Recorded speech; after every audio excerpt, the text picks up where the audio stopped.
Okay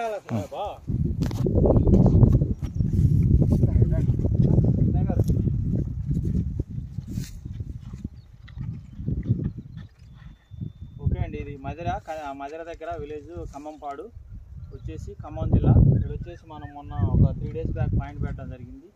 ఇటు మనం point చూడటానికి రావడం వల్ల ఇక్కడ మాకు నీళ్లు పడ్డాయని చెప్పారు. 1.5 నీళ్లు పడ్డాయి. వచ్చేసి మొత్తం వచ్చేసి 1/2 ఎకరాలు చేయనంటే జస్ట్ 2 నీళ్ళు మాత్రమే.